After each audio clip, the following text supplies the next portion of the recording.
Oi, eu sou a Isabela. E eu sou a Monique. E este é mais um Horrorizadas.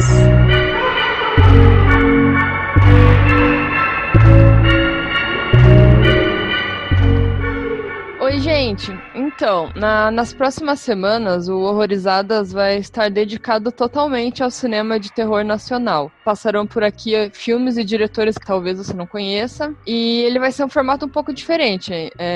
A gente não vai dar spoiler dos filmes. E hoje a gente vai abrir falando de 2 filmes do diretor Guto Parente.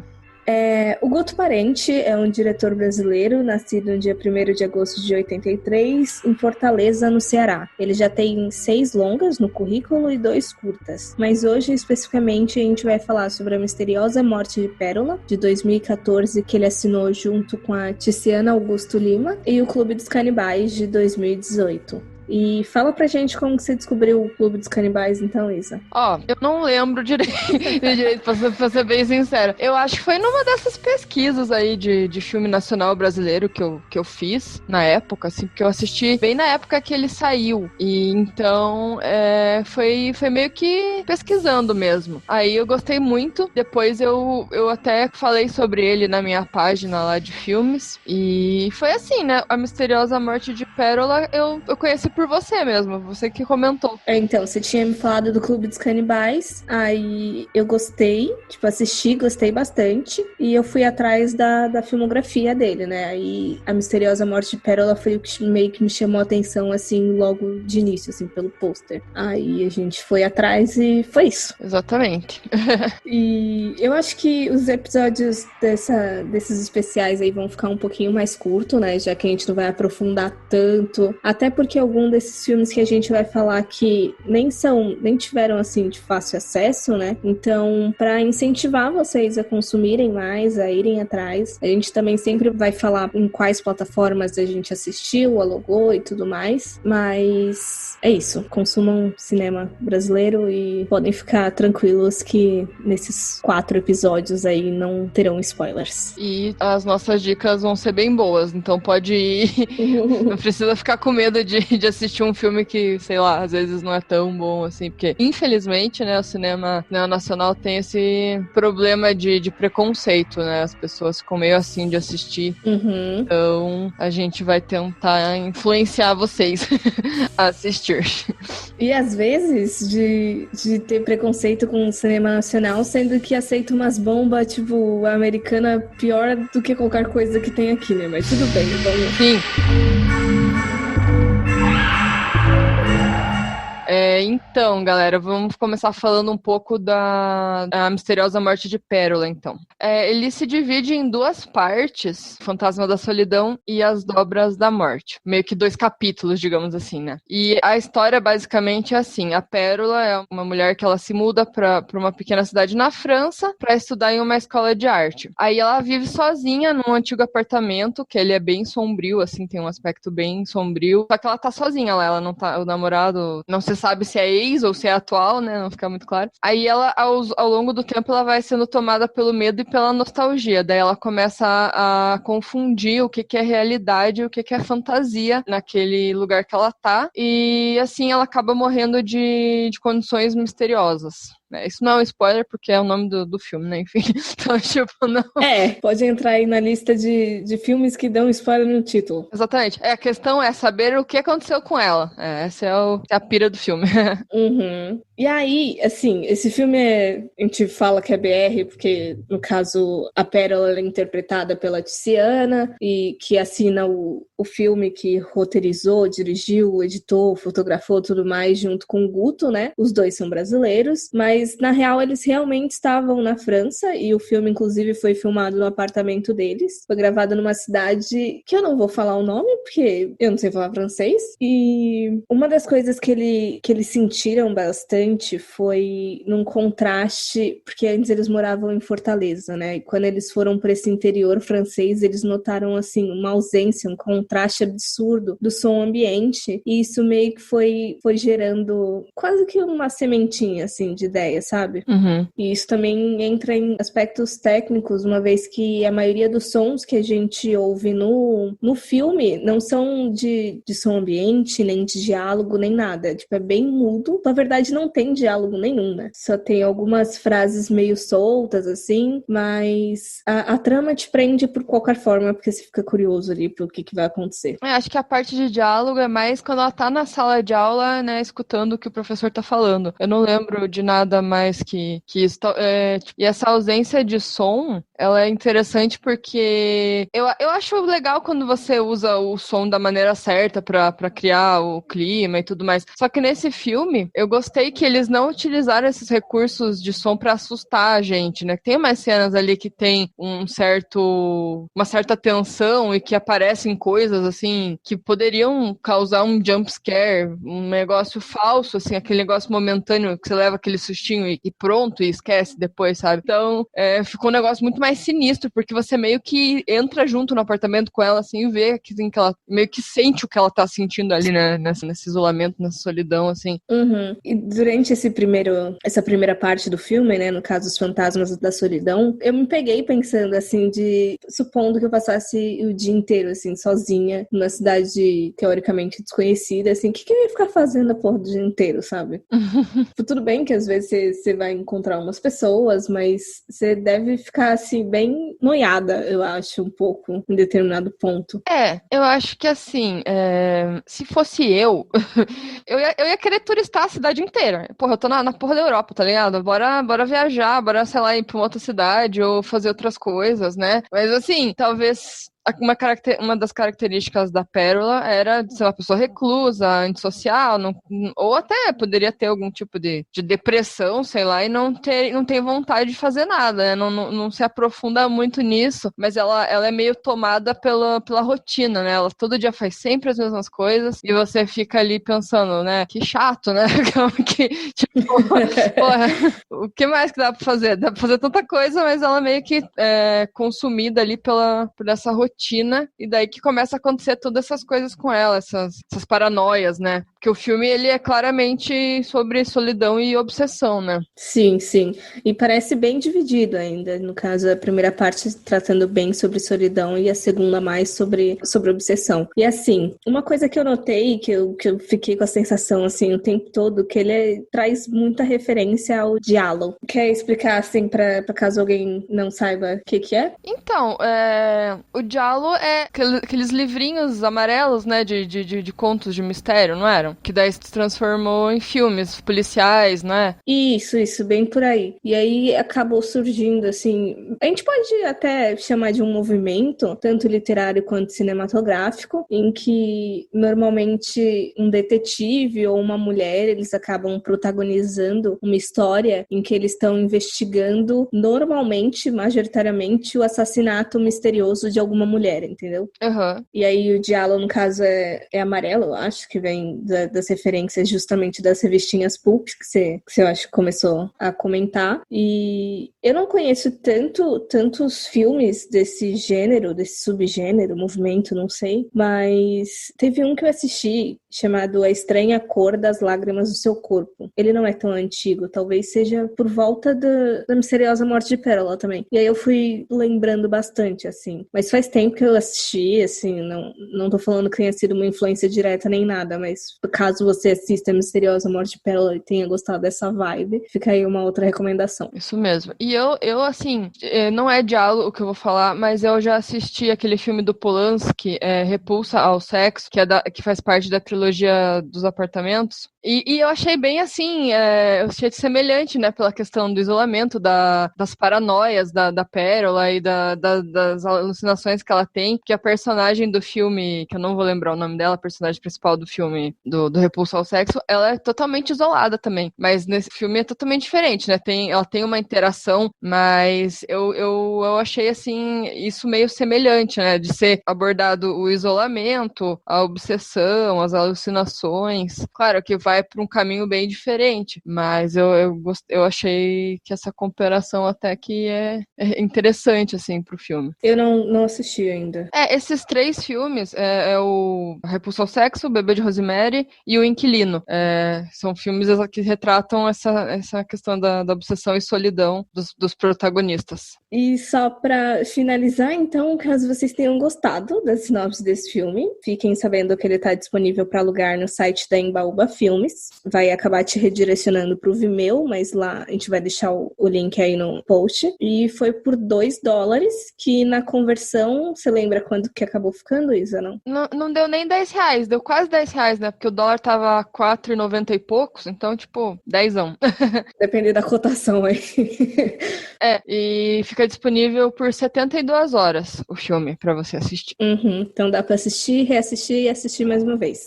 E não sai caro, né? Se caso você não goste, R$10, assim, não é uma coisa tão absurda de... Mas eu acho que você vai tirar alguma coisa legal, assim, não é... É um filme bem diferente, né? É um filme, assim, como a gente falou, bem silencioso, bem sem diálogo, mas a parte 2 já dá uma mudada, né? Já tem uns sons estranhos, né? Um negócio, assim, até que incomoda um pouco, mas, cara, eu achei bem original esse filme. Eu acho que vai impressionar bastante gente, sim. Sim, eu não tava esperando o que ele foi e eu me surpreendi positivamente, no caso. Bem isso. A sua intuição estava certa da gente falar sobre ele. Tava. E promover o cinema nacional, né? Porque, assim, 10 mango é como se fosse uma entrada aí de um cinema, talvez. Então, Exato. você vai estar no conforto do seu lar, no sofá, e é isso. Verdade, é isso aí.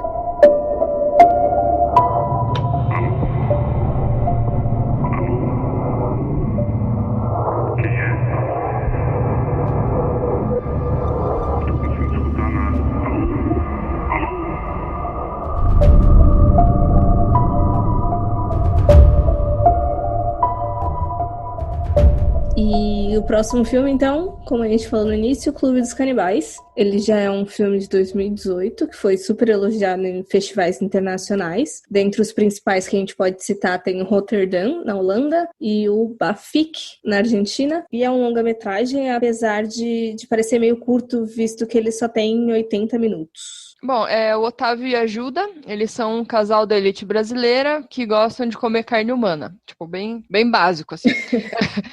O Otávio faz parte de um clube bem restrito e secreto, um clube que só tem homens, e nesse clube eles também têm esse hábito do canibalismo. Aí a Gilda descobre um segredo de um membro importante do clube, e isso acaba prejudicando a vida do casal, porque eles se sentem ameaçados, porque é um segredo, assim, bem complicado de lidar, assim. Chocante. Exatamente. E assim, a Gilda, ela claramente se incomoda com a participação do Otávio nesse tal clube secreto, porque ela não pode participar, por ser mulher. É muito clube do bolinha, assim. E isso acaba trazendo muita discussão dentro do casamento. E assim, não sei vocês, mas eu fiquei muito com a vibe de que, tipo, a Gilda e o Otávio, eles são meio aquele casal que nem a gente falou do Long Weekend, sabe? Aham. Tipo, eles se odeiam, mas estão acostumados a ficar juntos. Pelo status social, né? Talvez aqui eles até tenham, assim, mais em comum. Até pela porra do canibalismo, né? Mas é meio complicado esse relacionamento deles. Eu não sei se... eu acho que é mais uma relação de amor e ódio, mais até do que o Long Weekend, porque no Long Weekend eles realmente não tinham mais nada que ligava eles, né? E no caso do Clube dos Canibais, eles têm essa ligação do canibalismo e essa cumplicidade em fazer essas coisas estranhas. Porque, tipo, é um relacionamento totalmente fora do padrão, porque envolve traição, enfim, e aquela coisa do cara gostar de ver a mulher dele transando com outro homem, que eu esqueci o nome. É cookie, não sei o que, enfim. Então é complicado, porque, tipo, eles são totalmente hipócritas nessa questão, porque eles têm toda aquela coisa de pregar os costumes, os valores de família, mas, né, na realidade não rola nada disso, né? É um bando de burguês safado. Tipo isso. E, assim, esse filme ele é extremamente político, assim, o que eu achei mais interessante foi toda essa diferenciação desse filme pro anterior que a gente tava falando. Uhum. Eu não consigo notar nada em comum entre esses dois filmes. Tem o que mesmo. eu até acho super interessante, assim, parabenização pro Guto, porque, caralho, ele conseguiu fazer coisas boas, assim, muito diferentes. Opostos, né? Tipo, realmente não tem nada a ver. É. É um filme recheado de críticas sociais, né? Críticas ao sistema político do Brasil, a nossa sociedade que explora os pobres, né? E, enfim. E nesse filme fica bem claro a maneira que eles são explorados, porque, tipo, o Otávio e a Gilda, eles têm o costume de comer os funcionários. Então, assim, tem esse negócio que eles fazem parte de uma elite predadora, né? Que no caso é o rico se alimentando dos pobres, que são os verdadeiros explorados nesse filme. Uhum. Então, e nessa questão do canibalismo no filme, ele consegue, ao mesmo tempo que ele tem cenas trash e gore muito bem feitas, que já vou parabenizar aqui o trabalho do Rodrigo Aragão, que foi o responsável. Ele também é diretor, inclusive, mas aí ele tá nos efeitos especiais. Esse filme consegue ser requintado ao mesmo tempo. Ele tem aquela coisa de sujar as mãos ali com o sangue todo, mas daí tem aquele contraste da galera toda fina, sentando numa mesa chique, cheio de coisas bonitas e aqueles alimentos lindos, maravilhosos, mas que na verdade é carne humana e a galera tá comendo ali como se fosse o Hannibal, assim, comendo aquela coisa super fina, assim. Sim. Só que, né, o que acontece por trás daquilo é tipo um matadouro, assim, né? Um negócio sanguinolento pra caramba.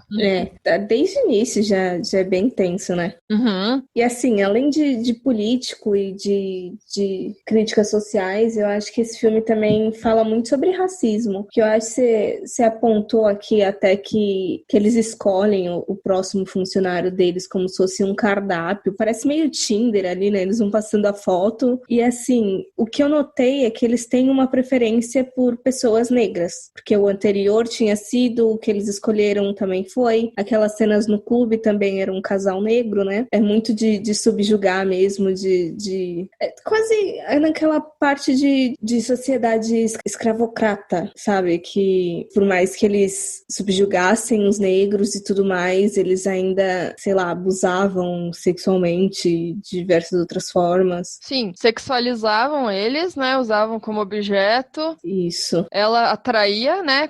E eles meio que faziam aquele jogo de gato e rato, né? De caçador e caça. Tem até uma hora que a Ajuda tá vendo um documentário de um leão, não sei se você reparou. Uhum. Ela tá malhando lá, né? E daí ela tá assistindo um documentário de leão caçando, assim. Eles têm esse jogo, assim, de ser caçador e caçar, assim, no caso, entre aspas, presas deles. E aquela parte do RH que você tava comentando, né? Quando eles começam a ver os caras, eu achei muito desnecessário os caras sem roupa, tipo, ser só de cueca. Pra quê, sabe? Quero saber o porte físico dele, porque, sei lá, tipo, não precisava estar sem roupa, sabe? E daí, realmente, eles passam um monte de cara branco e quando chega no preto, eles já, nossa, quero. Sabe assim? Eles olham, tipo, nossa. Sim. Tipo, parece delicioso, sabe? Assim, parece um negócio muito cardápio mesmo. Sim, é tenso. E é aquela coisa também, porque, tipo, a gente estranhou a situação. Se fosse na vida real, assim, se fosse na vida real, não. Mas em condições normais, isso seria extremamente problemático, né? Mas ali, como era gente branca rica, eles tinham poder o suficiente pra fazer as pessoas se sujeitarem a qualquer coisa. Sim, é muito isso. E outra coisa da cena de RH, que é aquela coisa clássica, né, da empresa de RH. Aquelas perguntas, aquela pessoa que não tá nem aí porque o que a outra pessoa tá falando, só tá ali preenchendo os dados e tipo, vamos entrar em contato. Tipo, uma coisa bem blé, assim, tipo, que raiva, né? Que complicado. Sim. E assim, esses protagonistas, assim, protagonistas que a gente odeia e pronto, né? Sem condições, não dá pra gostar deles. Exatamente. Eles são uma personificação ali de tudo que a gente odeia. De tudo que é ruim, assim. Uhum. É mais um filme daqueles dos ricos fazendo merda, né? Olha só. Mais um. Sim, o que a gente mais traz aqui é filme de rico fazendo bosta. Rico branco, né? Rico branco fazendo.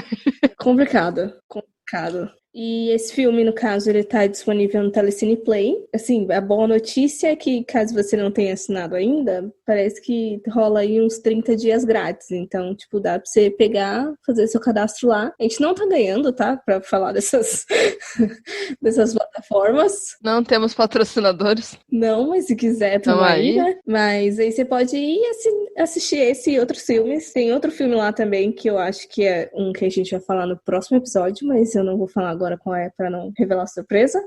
E é isso. Assistam. A gente também vai deixar os links no site. Isso aí. Foi bom pra você, meu amor? Tá perguntando pra mim ou pra ele? Meu amor, só existe um. Foi ótimo.